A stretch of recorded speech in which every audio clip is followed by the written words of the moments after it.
নিয়ে আসলাম আপনাদের প্রিয় গল্পের একদম কড়া একটা এপিসোড।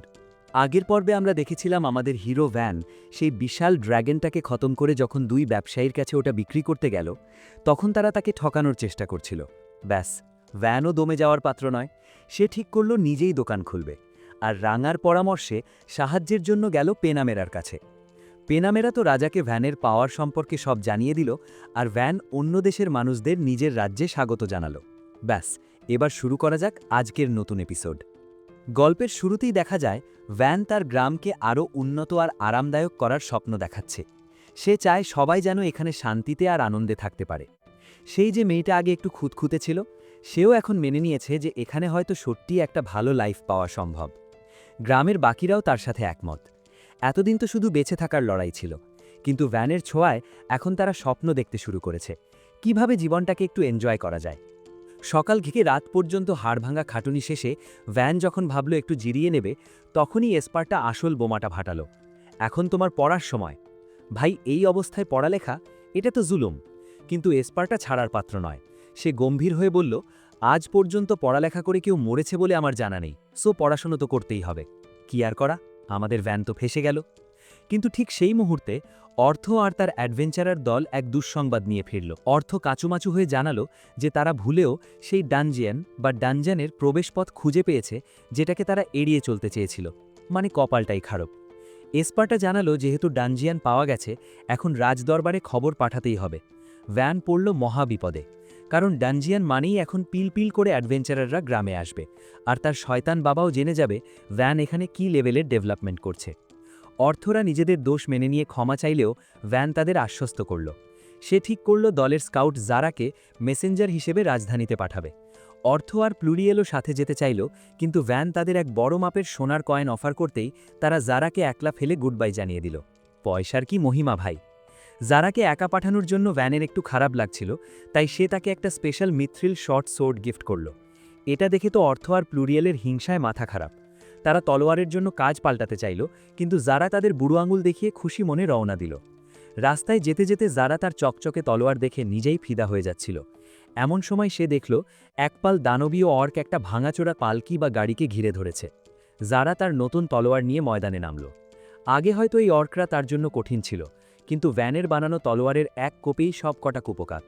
তলোয়ারের ধার দেখে জারা নিজেই অবাক। ঠিক তখনই সেই ভাঙা গাড়ি থেকে এক সুন্দরী মেয়ে বেরিয়ে আসলো এবং জারাকে ধন্যবাদ জানালো। সেই মেয়েটি তো মোটুকে দেখে পুরো ফিদা। সে বলল, আপনাকে দেখে তো মনে হচ্ছে আপনি অনেক বড় কোনো বীর। আমাদের মোটু সাহেব আবার একটু বিনয়ী হওয়ার ভান ধরে বলল, আরে না না, আমি তো সামান্য এক অ্যাডভেঞ্চারার, তেমন ফেমাস কেউ না। কিন্তু ওই যে বলে না, হিরো চেনা যায় তার চলন বল নেই। মেয়েটি মানে ফ্লামেরিয়া নাছোড় বান্ধা। সে তার প্রশংসায় পঞ্চমুখ। ফ্লামেরিয়া জানালো সে পায়ে হেঁটে রাজধানীতে যাচ্ছিল কাজ খুঁজতে। যারা বড় মন নিয়ে তাকে নিজের ঘোড়ায় চড়ার অফার দিল।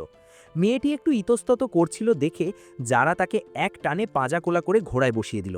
ভাইরে ভাই, যারা তো দেখি পুরাই প্রো প্লেয়ার। যারা রসিকতা করে বলল, এই ঘোড়াটা আমার মতো খিটখিটে লোকের চেয়ে তোমার মতো সুন্দরী মেয়েকে পিঠে নিয়ে বেশি খুশি হবে। ঘোড়াটাও দেখি মুচকি হেসে সায় দিল। কথায় কথায় জানা গেল ফ্লামেরিয়ার বাবা একজন ব্যারেন ছিলেন, কিন্তু যুদ্ধে মারা গেছেন। এখন তার থাকার জায়গা নেই, তাই সে এক বড় লোকের বাড়িতে কাজের সন্ধানে যাচ্ছিল। যারা সুযোগ বুঝে অফার দিয়ে দিল, আমাদের রিমোট গ্রামে চলো, ওখানে কাজের অভাব নেই, আর আমি তো আছি তোমাকে প্রোটেকশন দেওয়ার জন্য। ফ্লামেরিয়া তো এই বিপদের দিনে এমন দেবদূত পেয়ে খুশিতে গদগদ হয়ে রাজি হয়ে গেল। এদিকে আমাদের ভ্যান কিন্তু বসে নেই।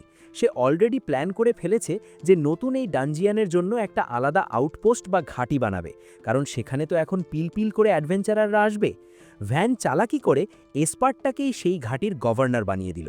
সাথে শান্তি রক্ষার জন্য একটা নতুন নাইট অর্ডার বা বীরের দল তৈরির নির্দেশ দিল। ভ্যান মজা করে এসপার্টার নামেই সেই বীর দলের নাম রাখল, এসপার্টা শিভালরিক অর্ডার। এসপার্টটা তখন ভ্যানের দিকে এমনভাবে তাকিয়েছিল যেন বলতে চাচ্ছে, ব্যাটা আমাকে দিয়ে খাটানোর শোধ নিচ্ছিস বুঝি। কিন্তু ভ্যান তো মহা ধূর্ত। সে মাসুম চেহারা বানিয়ে বলল, আমি তো মাত্র ৮ বছরের বাচ্চা, আমি আবার কি শোধ নেব। কি ট্যালেন্ট রে ভাই, অস্কার দেওয়া উচিত একে। এরপর ভ্যান গ্রামবাসীদের নিয়ে পুরো দমে আউটপোস্ট বানানোর কাজ শুরু করল। ডি আর তার দলবলও কাজে নেমে পড়ল। ভ্যান ভাবল এই সুযোগে এদেরকে দিয়ে নিজের পার্সোনাল একটা বীর দল বানিয়ে ফেলবে। কিন্তু ডিকে বলতেই সে জানালো, বস দেরি করে ফেলেছেন, এসপার্টটা কাঁচা অলরেডি সবার সাথে কন্ট্রাক্ট সই করিয়ে নিজের দলে ভিড়িয়ে নিয়েছে। ভ্যান তো পুরো শকড, বুড়ো দেখি তার চেয়েও 10 ধাপ এগিয়ে। ঠিক তখনই কামসেন এসে খবর দিল যে মোটু ফিরে এসেছে, কিন্তু একা না, সাথে এক সুন্দরী ললনা।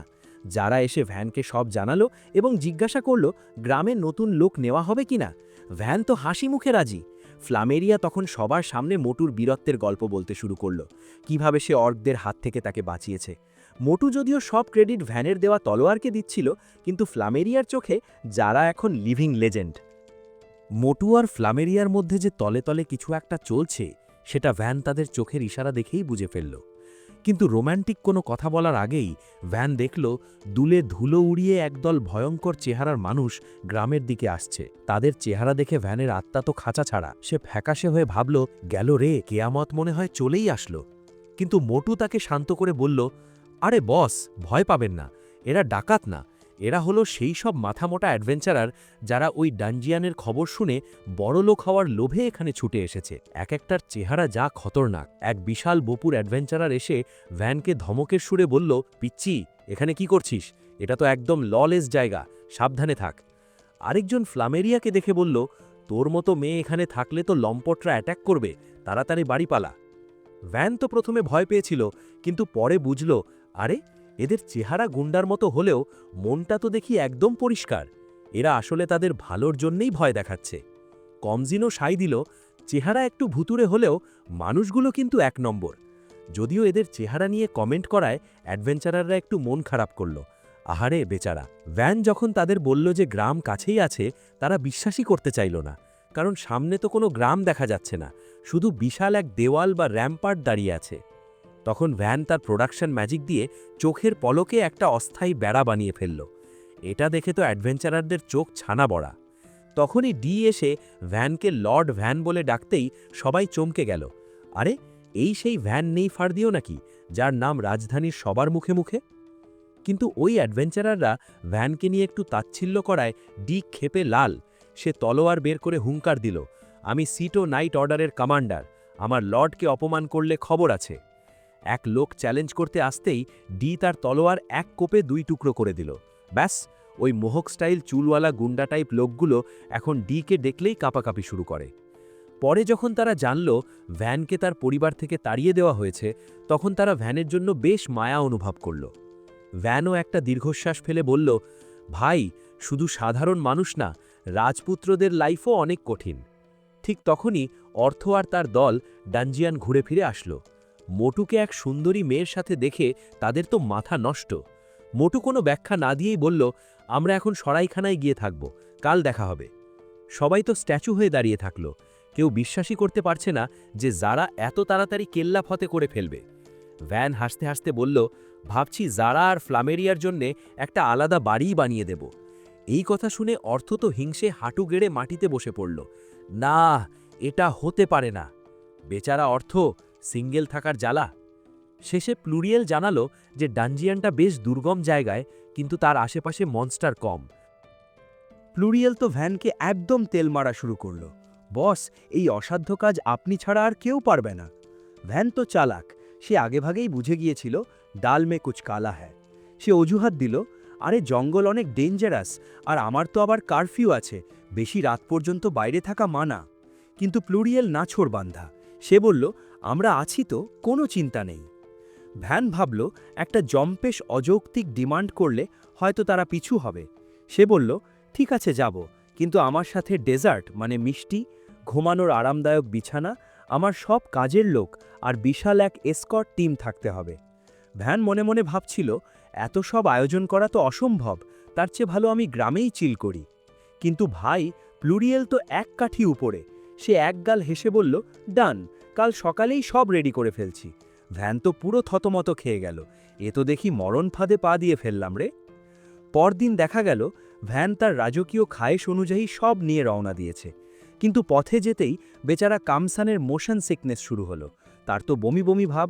এরই মধ্যে রাস্তায় একটা বিশাল ট্রোল আক্রমণ করতে আসলো, কিন্তু আমাদের নতুন অ্যাডভেঞ্চারাররা তাকে পাত্তাই দিল না, নিমেষেই তাকে শেষ করে দিল।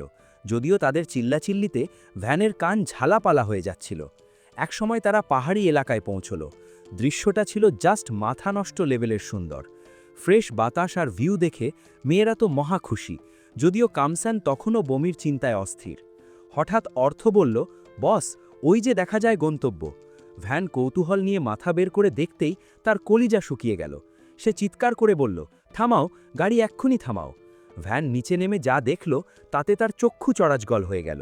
দেখল এক অ্যাডভেঞ্চারার দিব্যি একটা চিকন গাছের গুড়ির ওপর দিয়ে ব্যালেন্স করে পাহাড়ের এক পাশ থেকে অন্য পাশে যাচ্ছে। নিচে কয়েকশো ফুট গভীর খাদ। ভ্যান বুঝল এই অ্যাডভেঞ্চারারদের অভিধানে সেফটি বলে কোনো শব্দই নেই। ভ্যান তো রেগে আগুন। সে সবাইকে ধমক দিয়ে বলল, তোরা কি মরবি নাকি? এই লক যদি একটু নড়ে বা ভেঙে যায় তাহলে তো একদম পটল তুলবি। যারা আবার ওই গুড়ির ওপর লাফাতে লাফাতে বলল, আরে বস, হেব্বি মজা, আপনিও ট্রাই করেন। ভ্যান ঠান্ডা মাথায় বলল, গুড়িটাতে যদি আমি একটা লাথি দেই তাহলে তোর কি হবে রে? যারা তো সঙ্গে সঙ্গে ভয়ের চোটে প্যান প্যান শুরু করলো, বস, তাহলে তো আমি পক্কা মারা যাব। ভ্যান তখন সবাইকে বসিয়ে একদম টিচারদের মতো জ্ঞান দিল। সে বলল, আনসারটা হবে এখানে একটা মজবুত ব্রিজ বানাতে হবে। এরপর সে তার জাদুকরী শক্তিতে এক নিমিষেই চমৎকার এক ব্রিজ বানিয়ে ফেলল। অবশেষে সবাই নিরাপদে ডানজানের মুখে পৌঁছল। জায়গাটা ছিল খুবই ছোট আর বিপজ্জনক। অ্যাডভেঞ্চারাররা তো ভ্যানকে আজগুবি সব আইডিয়া দিচ্ছিল। বস, এখানে একটা জুয়ার আড্ডা বানান, একটা বার বানান, একটা পার্ক বানান। ভ্যান তো সব রিজেক্ট করে দিল। সে আগে একটা গেট বানালো যাতে কোনো মনস্টার বেরিয়ে গ্রামে আসতে না পারে। ভ্যান যে আস্ত এক হোটেল বানিয়ে ফেলেছে। ফার্স্ট ফ্লোরে আছে বিশাল বড় রেস্ট এরিয়া আর মালপত্র রাখার গুদাম। সেকেন্ড ফ্লোরে আছে খানাপিনার জন্য ক্যাফেটেরিয়া। আর থার্ড ফ্লোরে, ভাই রে ভাই, একদম তুলতুলে নরম বিছানাওয়ালা লাক্সারি বেডরুম। শুধু তাই নয়, বাইরের ভিউ এনজয় করার জন্য সে একটা টেরাস বা ব্যালকনিও বানিয়েছে। তিল আর কামসান তো ভ্যানের প্রশংসায় পঞ্চমুখ, কারণ এখন থেকে অ্যাডভেঞ্চারাররা ড্যানজিয়ান থেকে ফিরে এখানে একদম চিল করতে পারবে। ভ্যান আরও জানালো সে ছাদে ওয়াটার ট্যাঙ্ক আর বৃষ্টির পানি ধরার ব্যবস্থা করেছে, যা দিয়ে সে ফ্লাশ টয়লেট পর্যন্ত বানিয়ে ফেলেছে। চিন্তা করেন, জঙ্গল ঘেরা পাহাড়েও সে মডার্ন স্যানিটেশনের ব্যবস্থা করে ফেলেছে। তবে সে সাবধান করে দিল, এই পানি কিন্তু ভুলেও কেউ খাইস না। কিন্তু ওই হাদারাম অ্যাডভেঞ্চারারদের মাথায় এসব ঢুকলো বলে মনে হলো না। শেষে ভ্যান এই বেসের দায়িত্ব দিল অর্থর হাতে। কিন্তু কথায় আছে না, সুখের দিন বেশি দিন থাকে না। হঠাৎ ভ্যান খেয়াল করল চারপাশ অন্ধকার হয়ে আসছে। সে এক চিৎকার দিয়ে বলল, পালাও রে ভাই, সন্ধ্যা হয়ে গেছে। এখন বাড়িতে না ফিরলে এসপার্টা চাচা আমার ছাল তুলে ফেলবে।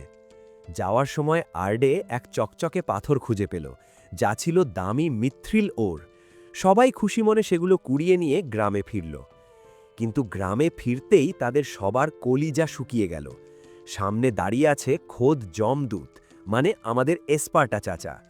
কিন্তু টুইস্ট হলো, এসপার্টা রাগের বদলে একটা পৈশাচিক হাসি হাসছে। আর ভ্যান জানে যে এসপার্টা যখন হাসে তখন নির্ঘাত কপালে দুঃখ আছে। এসপার্টা একদম শান্ত গলায় বলল, ভ্যান শোনা, তোমার সাথে আমার একটু দরকারি কথা আছে। ভ্যান তো ভয়ে আধমরা। সে তিল আর কামসানের কাছে সাহায্য চাইল, কিন্তু তারা যান বাঁচানোর জন্য কেটে পড়ল। শেষে সে অর্থর কাছে হাত পা ধরা শুরু করল। ভাই বাঁচান, সব তো আপনাদের জন্যই করলাম। অর্থ সাহস করে বলতে গেল, আসলে চাচা, দোষটা আমাদের। কিন্তু এসপার্টা শুধু একবার তার দিকে কটমট করে তাকাতেই অর্থ একদম চুপ। শেষমেশ ভ্যানকে হিড়ির হিড়ির করে টেনে নিয়ে যাওয়া হলো। ভ্যান তখন হাউমাউ করে কাঁদছে আর মাফ চাইছে। কিন্তু এসপার্টার ওই হাসি দেখে মনে হচ্ছে আজ ভ্যানের ওপর পড়ালেখা আর শৃঙ্খলার পাহাড় ভেঙে পড়বে। ব্যাস, ভ্যান কি পারবে এসপার্টার এই পড়ালেখার অত্যাচার থেকে বাঁচতে, নাকি এসপার্টা তাকে নতুন কোনো কঠিন মিশনে পাঠাবে? কি দারুণ একটা এপিসোড ছিল, তাই না?